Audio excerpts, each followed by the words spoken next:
But at the end, I think what has happened is that with the growing status of the educated group, and I think the tech sector here plays a very important role as an amplifier of these trends, the educated came around the agenda of cultural liberalism.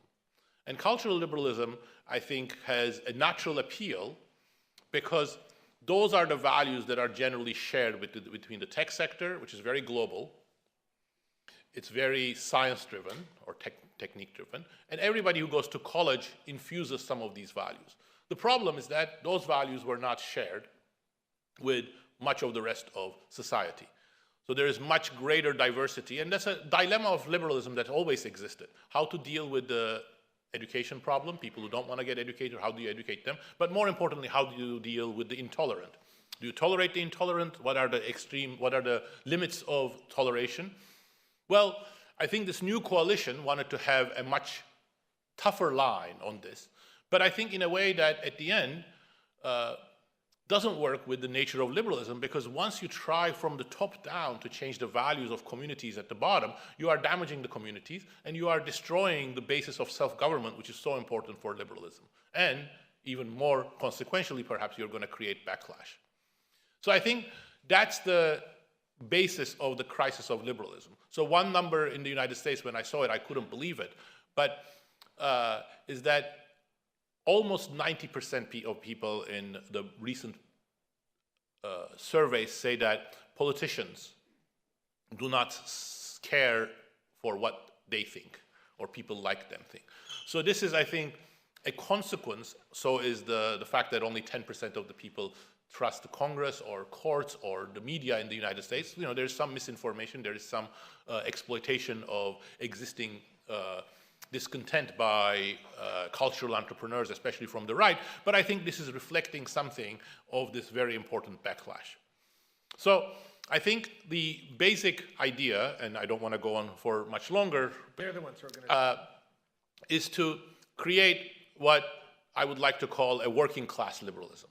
A liberalism that actually gets buy-in from the working classes, so not a liberalism that is so centered on the educated, much more about communities, and much more about self-government at the community level. It's actually very interesting, because if you go and read the books that were written in the 1980s and 1990s about multiculturalism, they were about immigrant communities or ethnic communities in places like France, United States, United Kingdom. What they demand, rightly, is allow communities of very different cultures of immigrants to have their own traditions and have the ability to participate in politics within those elements. But funnily enough, I think in much of Europe, that same thing has not been granted to working class communities. So I think the liberalism that we need is one that actually needs to create that, to generate that broad buy-in at the community level. And I think there are two elements that will make that feasible. All of these communities want self-government. Actually, a lot of the discontent, a lot of the backlash is about the feeling of lacking self-government. That should be part and parcel of any liberal project. Second, they want jobs.